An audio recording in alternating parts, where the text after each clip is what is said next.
Tender మీకు రాలేదు. కృష్ణవేణి గారు ఆ రూమ్లోకి వెళ్ళారు. ఆ విషయం మీకు తెలిసింది. ముకుందు దగ్గరకు వెళ్ళారు, చంపేశారు.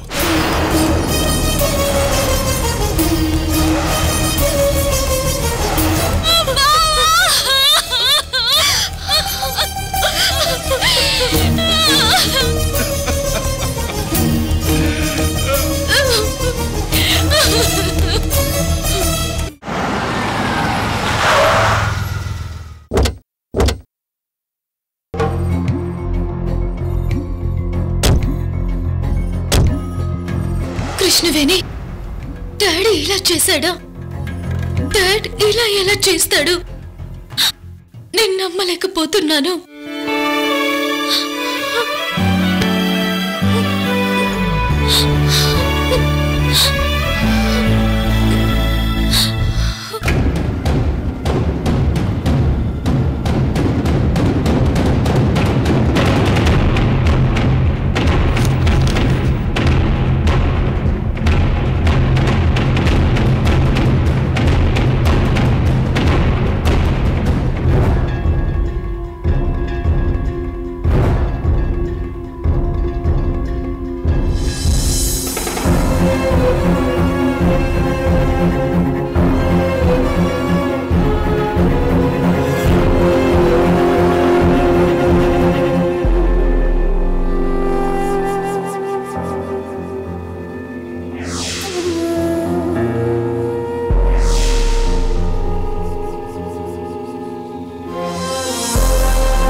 డాడీ,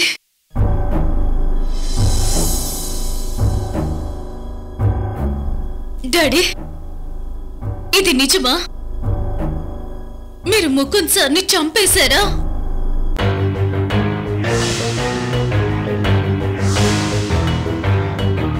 చిచి, మీరు అసలు మనిషే కాదు. మీరు అసలు నా డాడీయే కాదు. చచ్చిపోయింది ముకుంద్ సార్ కాదు. నా డాడ్ చచ్చిపోయాడు. నా డాడ్ చచ్చిపోయాడు. నా డాడ్ చచ్చిపోయాడు.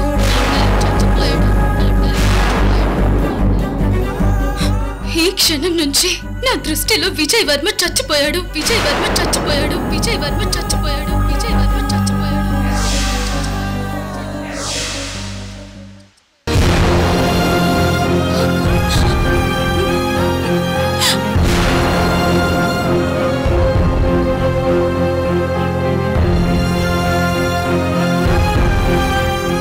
వర్మ గారు,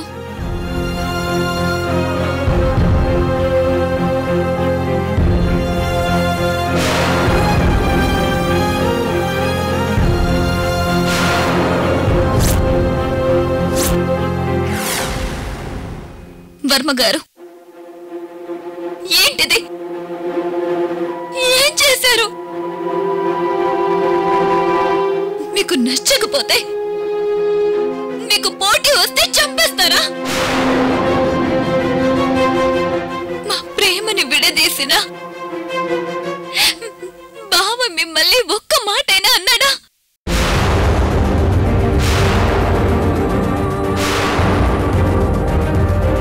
వాళ్ళ కంపెనీలు కొన్నా బావ ఏనాడైనా మీతో హద్దులు దాటి ప్రవర్తించాడా? ఎందుకు చంపారు తన్ని? నాకు బావ అయినందువల్లే, నా మీద తనకి ప్రేమ ఉన్నందుకే చంపేస్తారా? ఒక మనిషిని చంపేంత క్రూరత్వం మీలో ఎలా వచ్చింది వర్మ గారు? అయ్యో మావా, ఈ దురదృష్టవంతురాలికి బావ అయినందువల్లే ప్రాణాలు కోల్పోయావా? నీకంత కోపం ఉంటే నన్ను చంపాల్సింది వర్మ గారు.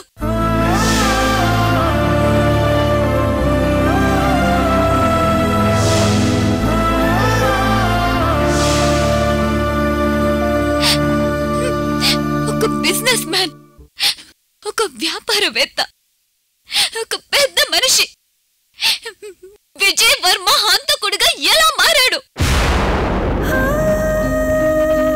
తనని చంపాల్సిన అవసరం మీకెందుకు వచ్చింది?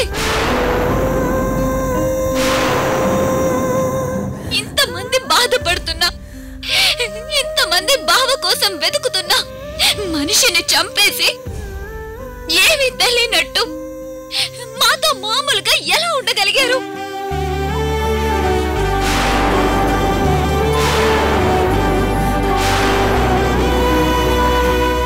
మన కాళ్ళ కింద చీమ పడబోతేనే అయ్యో అనుకుంటామే, అలాంటిది బావని చంపడానికి మీకు మనసు ఎలా వచ్చింది? జాలి వేయలేదా? దయ కలగలేదా? అయ్యో అయ్యో, అత్తయ్య అడిగితే ఏం చెప్పాలి?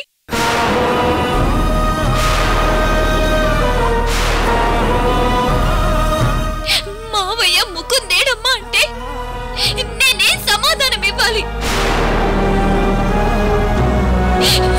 నా తమ్ముడేడి కృష్ణవేణి అంటే ఐశ్వర్యకి ఏం బదులివ్వాలి?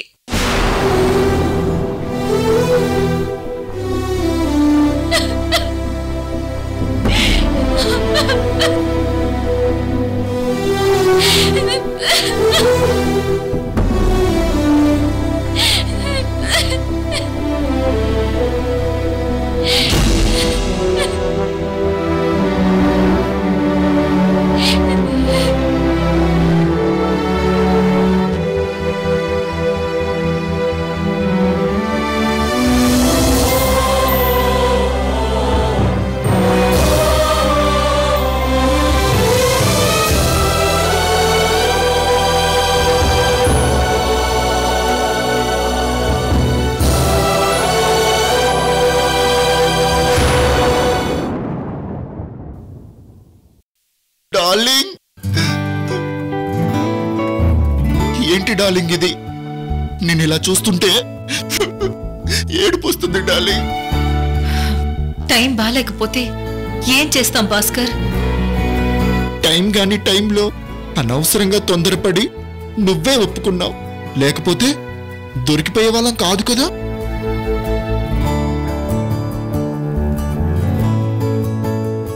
భాస్కర్, అర్థం చేసుకో. ఆ సెక్యూరిటీ గార్డ్ను పిలిపించారు. వాణ్ణి చూశాక నా పై ప్రాణాలు పైనే పోయాయి.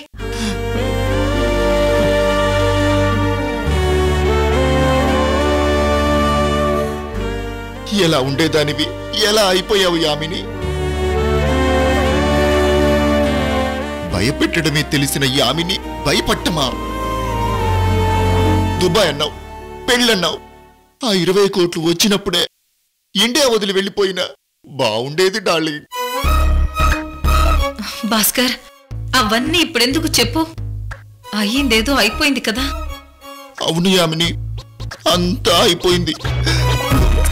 మనం ఎన్నెన్ని కలలు కన్నాం, ఎన్నెన్నో అనుకున్నాం. వాటికి శుభం కార్డు పడ్డట్టేనా? భాస్కర్, నేరం ఒప్పుకున్నందుకు నాకు తక్కువ శిక్ష పడుద్ది. పైగా చంపింది మా అన్నయ్య, నేను కాదుగా. 4 రోజుల్లో బయటకొస్తే మళ్ళీ రాజ్యం మనదేగా.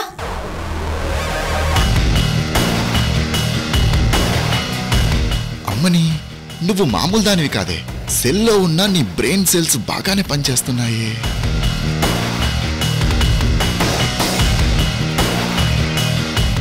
ఏంటి భాస్కర్ ఆలోచిస్తున్నావు?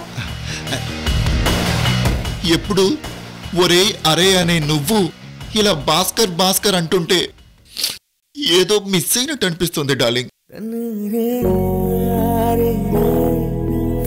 ఒక్కసారి ఒరే భాస్కర్ అను డార్లింగ్.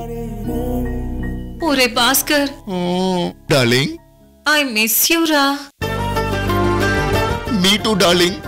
హెల్త్ జాగ్రత్త, నీ అందం జాగ్రత్త.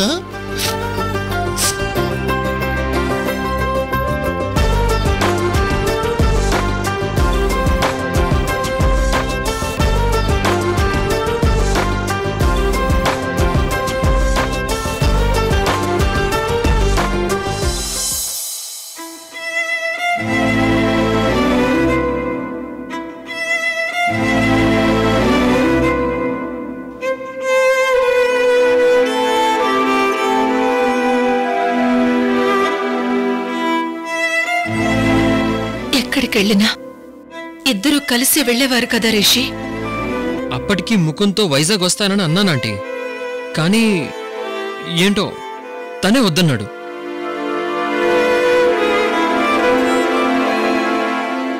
నువ్వు తనతో వెళ్ళినా నా కొడుకు బతుకుండేవాడేమో.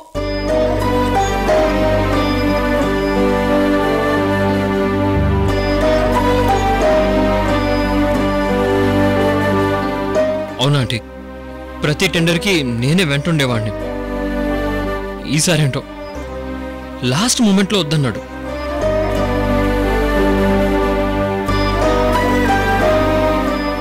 తక్కువ వయసులోనే ఎక్కువ పేరు సంపాదించాడు.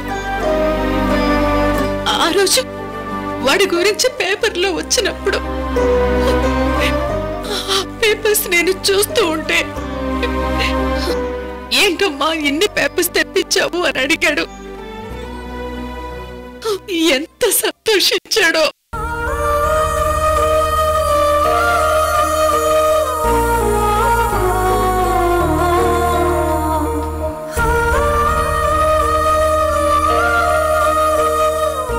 అసలు ఏమైందో తెలీదు, ఎందుకు ఇలా జరిగిందో తెలీదు.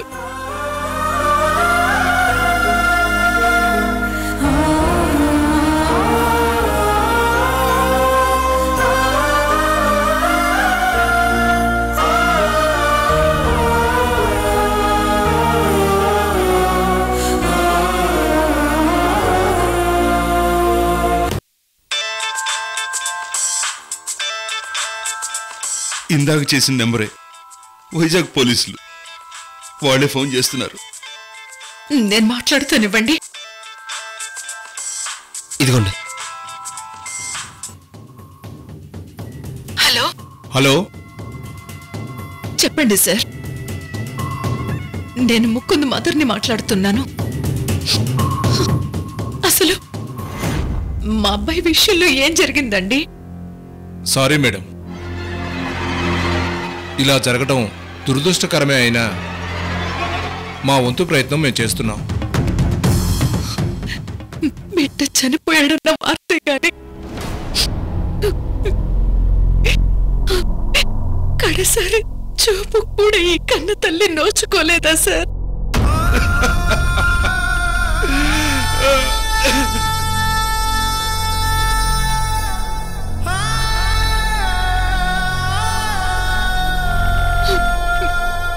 మీ బాధను నేను అర్థం చేసుకోగలను మేడం. క్రైమ్ సీన్ రీకన్స్ట్రక్షన్ చేస్తున్నాం. మీరు కూడా ఇక్కడికి వస్తే కొన్ని ఫార్మాలిటీస్ ఉంటాయి. సీన్ రీకన్స్ట్రక్షనా?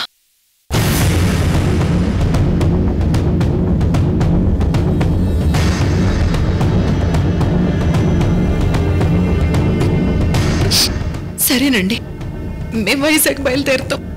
ఓకే మేడం, ఉంటాను. ఏమండి, మనం వైజాగ్ బయలుదేరాలి. రిషి, ఆ ఏర్పాట్లన్నీ చూడు. అలాగే ఆంటీ.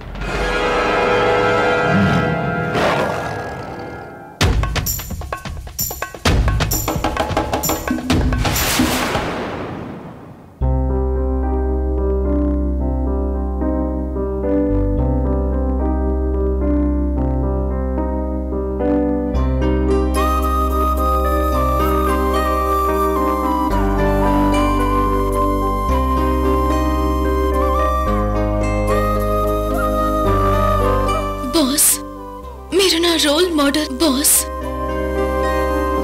ఇప్పటికీ ఎప్పటికీ మీరే నా role model sir. Bye sir. మీరే నన్ను టీం లీడర్ని చేశారు బాస్. నువ్విప్పుడు ట్రైనీవో అప్రెంటిస్వో కాదు, టీం లీడర్వి. నా మీద నమ్మకంతో పెద్ద ప్రాజెక్ట్ ని అప్పగించారు బాస్ మీరు. కంగ్రాచులేషన్స్ రక్షిత. బాస్, మీరు చెక్కిన శిల్పాన్ని నేను. మీరు లేకుంటే ఈ రోజు నేను ఇలా ఉండేదాన్ని కాదు బాస్.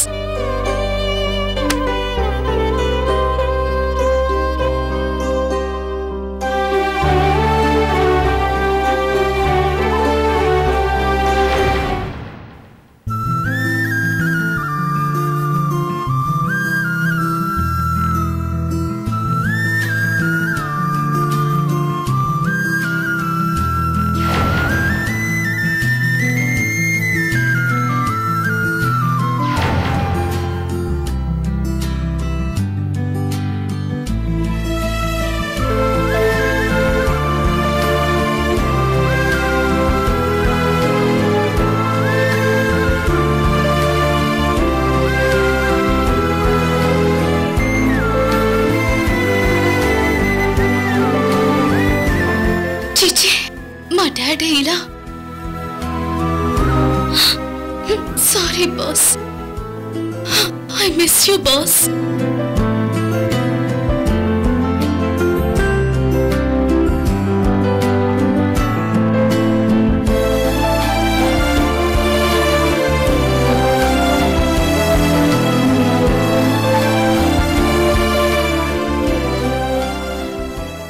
ముకుందికి ఇలా అవ్వడం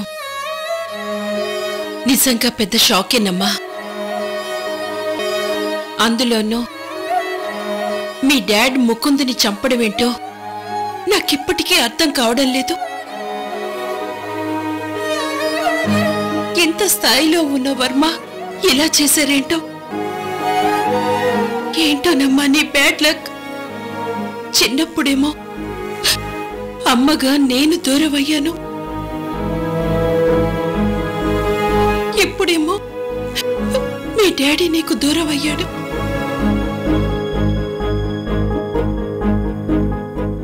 రేపొద్దున నువ్వు బయటికి వెళ్తే వర్మ కూతురు ఒక హంతకుడి కూతురని నిన్ను వేలెత్తి చూపుతారమ్మా. నువ్వు తట్టుకోలేవు రక్షిత.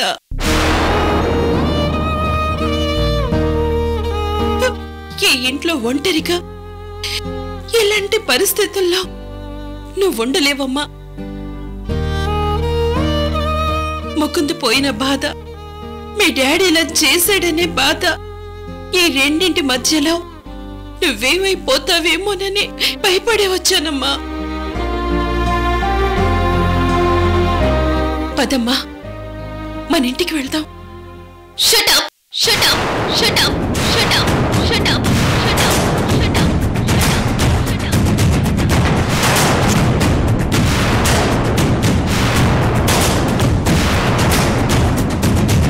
Just shut up.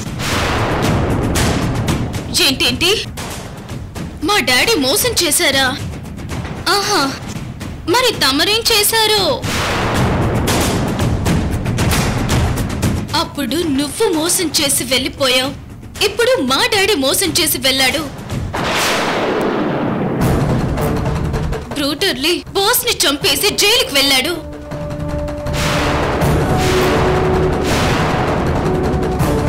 మీ ఇద్దరిలో నాకేం పెద్ద తేడా కనిపించటం లేదు. మీ ఇద్దరు స్వార్థపరులే. సేమ్ బర్డ్స్ ఫ్లై టుగెదర్ అన్నారు కదా, ఇద్దరు ఒకే గూటి పక్షులే. మా బాస్ ముకుంద్, అదే మీ బిజినెస్ పార్ట్నర్ చనిపోయాడన్న బాధ కూడా నీకు లేదు. మా డాడ్, అదే నీ మాజీ భర్త జైలుకెళ్ళాడన్న బాధ లేదు.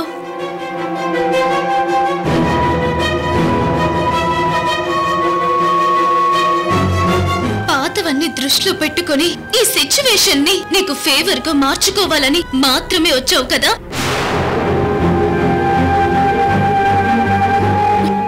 ఏంటమ్మా ఇది? నా మీద ఏం కోపమమ్మా నీకు?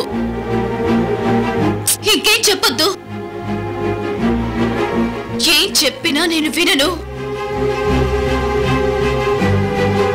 నీ మాటలు వింటుంటే ఇరిటేషన్, ఫ్రస్ట్రేషన్ కలుగుతుంది నాకు. రక్షిత, నేను మీ మమ్మీనమ్మా. I hate my mom.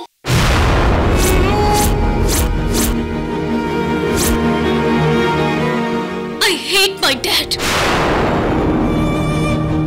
Get lost, please. ఏంటి వర్మ గారు ఇది? ఎందుకు చంపారు ముకుందునే? కృష్ణవేణి కోసమా?